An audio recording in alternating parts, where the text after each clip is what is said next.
Nigerian gunmen release abducted school children. Western Sahara's Polisario Front accuses the UN of supporting Morocco. And the UN Security Council calls for increased global cooperation on COVID-19 vaccines. Hello and welcome to teleSUR. I'm Doris Polo in Quito, Ecuador, and this is from the South. Gunmen in Nigeria have released 42 people, including 27 students who were kidnapped from a boarding school last week in the north-central state of Niger. Their release comes just a day after a separate raid on a school in the Zamfara state where gunmen abducted more than 300 girls. Kidnappings for ransom by armed groups are common across many northern Nigerian states. The recent attacks have raised concerns about rising violence by armed gangs and Islamist insurgents. In fact, the jihadist group Boko Haram frequently carries out abductions in Nigeria's turbulent northeast. They were rescued early this morning at about 4 a.m. in the morning. And I can confirm that all rescued victims from Kagara Science College are here, 38 in number, even though we have one still in the hospital suffering from excessive exhaustion. They are back here with us peacefully. They've been medically checked, and I believe the medical team will monitor them for a few more days, back soon with their families. This is a joint effort with our security agencies, our traditional rulers, and other major stakeholders. An extremist insurgency has forced more than 670,000 people in northern Mozambique to flee their homes. But a critical shortage of food has driven some to risk returning to their old villages to resume farming. The internally displaced families living in makeshift camps in the Cabo Delgado province say the UN Refugee Agency has failed to provide them with sufficient food.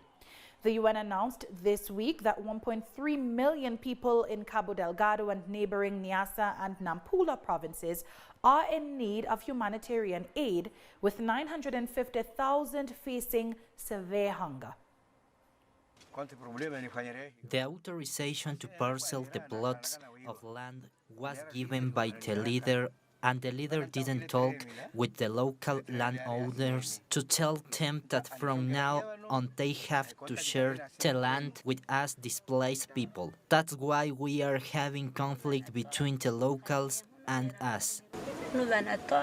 What I find strange here is that when I go to farm, the local people say that this land doesn't belong to me. So I have to leave and ask those who created the conflict to provide land for farming. That's why I don't have farmland. Meanwhile, South African President Cyril Ramaphosa says his country's security forces are monitoring the developments in northern Mozambique to ensure there is no threat to surrounding nations, including his own. Attacks by an Islamic State-linked group in Mozambique have raised fears that the movement is seeking to establish itself in southern Africa. Ramaphosa says the Mozambican government regularly briefs the Southern African Development Community on the matter. In other news, Western Sahara's Polisario Front movement has accused the United Nations of not doing enough to stop Morocco's occupation of the North African country. The movement's Secretary General, Katri Adou, lamented that the UN has failed to reprimand the Moroccan government's recent decision to deploy troops to the disputed territory. Morocco has been in conflict with the Polisario Front group over the Western Sahara since 1975, after the Spanish occupation ended. Rabat insists on its right to govern the region, but proposed autonomous rule in the Western Sahara under its sovereignty, while the Polisario Front wants a referendum to let the people determine the future of the region. Morocco could not have done what it did without the support of the international community, the support of the UN, the Security Council, and the UN Secretary General. Morocco is, of course, responsible for its actions. It is the UN that bears great responsibility for Morocco's actions. The Sahrawis living in the occupied territories have been celebrating this anniversary for weeks to show the world that the Sahrawi people are united and agree on a single idea, which is combat and sacrifice. Tunisia's main parliamentary bloc, Ennahda, has rallied thousands of people in the capital, Tunis, in a show of support for Prime Minister Ikem Mechichi amid a dispute with President Kais Saied. In one of the biggest demonstrations the country has witnessed since the 2011 revolution, tens of thousands of party faithfuls marched through central Tunis chanting, "The people want to protect institutions and the people want national unity." The dispute, triggered by Said's rejection of Mechichi's plan to reshuffle the cabinet, has paralyzed government operations for weeks. Said nominated Mechichi as prime minister last year, but the two men fell out shortly after. We have come today to save Tunisia. There are things that have gone a bit off course. We must save Tunisia and get back on the right path. Our requests are for the powers, presidency, parliament, and government to meet and solve this problem. How long has it been without power? It is not normal. There are people who call for disorder, and we don't like that. We want to build our country and leave something good to our children, and whether they can live there with everyone else, with however is praying or not. Everybody chooses how they want to live. We want to be all together, to build our country and leave something good for our children. Venezuela has reiterated its call for dialogue with Guyana to settle the dispute over the Essequibo territory. Now, the government restated its position after participating in a virtual hearing with the International Court of Justice, which declared it had jurisdiction to intervene in the territorial dispute in response to Georgetown's request. The Bolivarian Republic of Venezuela reaffirms its commitment and good faith to reach a peaceful and political solution that guarantees peace in our region, and extends a renewed invitation to the Cooperative Republic of Guyana to take the path of direct negotiations. Venezuela has respectfully reiterated that it has participated as a courtesy, not as a participating party in these proceedings, and has expressively reasserted its historical position of not recognizing the jurisdiction of the court to hear the territorial dispute over the Guyana Essequibo. On the contrary, Venezuela has emphasized the validity of the 1966 Geneva Agreement to reach a practical and mutually satisfactory settlement for the parties through friendly negotiations. Moving on, Ecuador's Health Minister Juan Carlos Zevallos resigned from his post on Friday in the middle of a scandal surrounding the vaccination of privileged groups. Zevallos is being investigated by the prosecutor's office for alleged influence peddling after it was revealed that several of his relatives were vaccinated with the first doses of COVID-19 shots imported by the government. The scandal provoked widespread condemnation as the population awaits jabs and suffers the consequences of the health crisis, which has seen hospitals completely overwhelmed.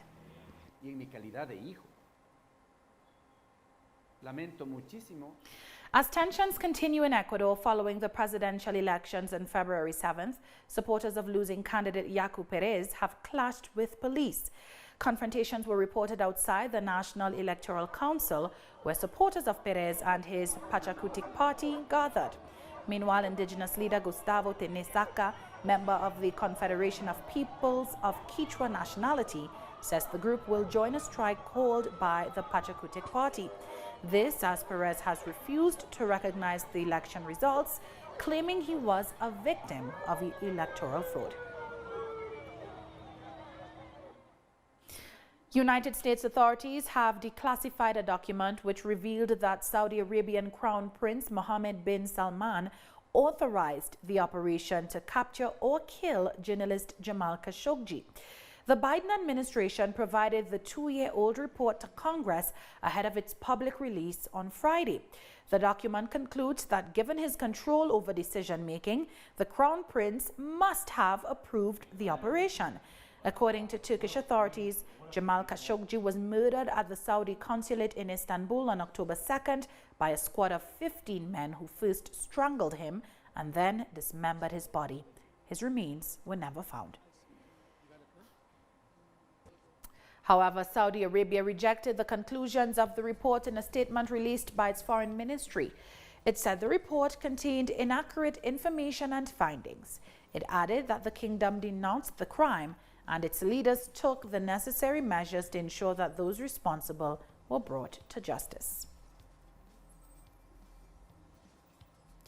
Shifting gears now, Iraqi Foreign Minister Fuad Hussein has visited Iran for the second time this month to discuss, among other issues, rising tensions in the region.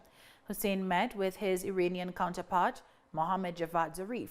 Posting on his Twitter account after the meeting, Zarif said talks focused on expanding regional ties and international cooperation. They also agreed to reject the United States' aggression against Iraqi forces.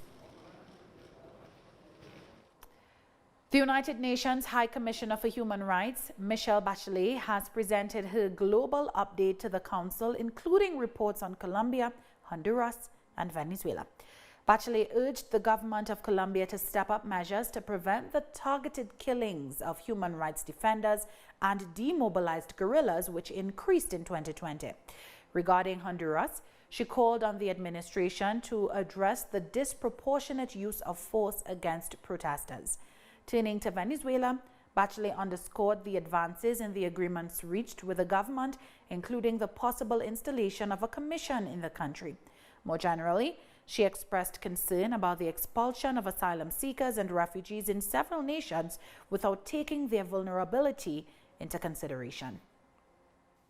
Despite a reduction in the national homicide rate, my office observes an intensification of violence due to the expansion of non-state armed groups and criminal groups, with serious consequences for the civilian population. In 2020, we received information on 81 massacres, of which we documented 76, the highest number since 2014. We also recorded 133 killings of human rights defenders, of which we documented 90. The UN verification mission in Colombia also documented at least 252 killings of former FARC combatants since the signing of the peace agreement. I urge the state to redouble its efforts to protect the population. My office registered a total of 665 social protests during the state of emergency. I am concerned about the militarization of this area and the excessive use of force by the security forces in the control of the protest. I call on the state to undertake a gradual process of demilitarization and strengthening of civilian sector actions. In 2020, my office observed that human rights, environmental, and land rights defenders continue to suffer threats, criminalization of their activities, and even assassination. I call on the state to strengthen this civic space and ensure the right to free, informed, and prior consultation with indigenous and Afro-Honduran communities. Since my last update, my joint work plan has been renewed and expanded. My team continues to reinforce technical assistance, also providing support on preventive detention, the protocol of investigation of the violations of right to life and personal integrity. My team has worked intensely with the Ombudsman's Office in 4 training sessions in recent months. My office has already visited 7 states and has made 5 visits to detention centers since September. I am confident that more will be organized soon, including military prisons and intelligent detention centers. In October, my team proposed to the authorities a protocol for the observation of judicial hearings, which I hope to see adjusted and applied. Russia has condemned U.S. airstrikes in eastern Syria and has suggested that Washington does not plan to leave the conflict.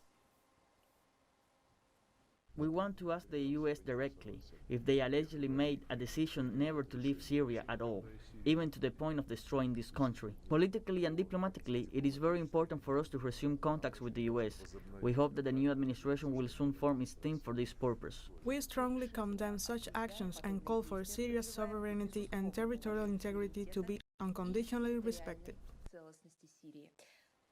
Well, Spain's Prime Minister Pedro Sanchez says he shares citizens' rejection of former King Juan Carlos' uncivic behavior. I am going to express in a resounding manner the same feeling that the majority of the Spanish citizens have, which is one of rejection. I feel the same rejection as the majority of the Spanish citizenry against these uncivic behaviors that we are learning about in the media. And with the same categoricalness, I say that the current royal house, the current head of state, King Felipe VI, has marked up before and an after in favor of exemplarity, transparency, and the good use of public resources. Consequently, the current king, the current head of state, has my full support. In other news, thousands of anti-government protesters rallied in the Georgian capital on Friday to demand early elections after the arrest of a top opposition leader. Broader. The idea is to defend Georgian democracy, to defend Georgia's freedom, and to defend Georgia's European future. And free and fair election, release of political prisoners, and stopping of political prosecutions are very important elements of this freedom and political future. Italy's Mount Etna has been active for the past 8 days with huge explosions, sending orange flames bursting from the crater as high as 500 meters. From a distance, it looks like it is snowing orange balls as the lava spills down its slopes. Plumes of smoke have sent ash over 3 nearby villages, and some even arrived in the city of Catania, 35 kilometers from the volcano. Italy's active volcanoes also include Stromboli on the Sicilian island of the same name and Mount Vesuvius near Naples, which last erupted in 1944. San Marino, a small independent republic in northern Italy, has started its vaccination campaign against COVID-19 with the Russian Sputnik V vaccine. Secretary of State for Health and Social Security Roberto Ciavatta said the vaccination is being conducted on a voluntary basis. Ciavatta added that this will not be a requirement for Italians who come to work in the republic. The city-state reached an agreement with Russia to acquire 7,500 Sputnik V doses after plans to get European Union-approved jabs from Italy got delayed. The country of 34,000 people has registered over 3,600 COVID-19 cases and 73 deaths. I'm feeling good. I was very excited and my heart is racing. I'm really happy that I have done this first step because I believe health workers have to be an example for the population. This is a day of hope because the vaccine is the strongest weapon we have to defeat this disease, for which in fact we had only a few drugs. I would like to tell the citizens not to be afraid because after many days and months of waiting, finally the vaccine is here and it's an opportunity, the mass vaccination that we cannot miss. Staying in Europe, French government spokesman Gabriel Attal has said that the country has avoided a third lockdown to battle COVID-19. However, President Emmanuel Macron has begun to impose restrictions on a local basis. Furthermore, Prime Minister Jean Castex has said that the health crisis has gotten worse. He added that the more rapidly spreading variant that was found in the UK accounts for almost half of the nation's infections.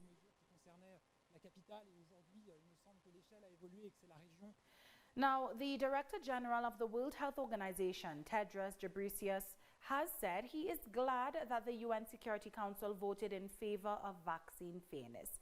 But he has urged the bloc to waive intellectual property rights for COVID-19 vaccines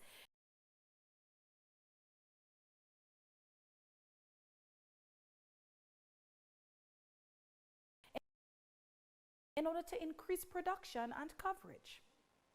Voting for vaccine equity is important, and we appreciate that, but the concrete steps should be taken and waive intellectual property to increase production, increase coverage of vaccine or immunization, and get rid of this virus as soon as possible. And on that note, we've come to the end of this news brief. You can find these and many other stories on our website at telesurenglish.net. And join us on social media, Facebook, Twitter, and Instagram for TeleSUR English. I am Doris Polo. Thanks so much for watching.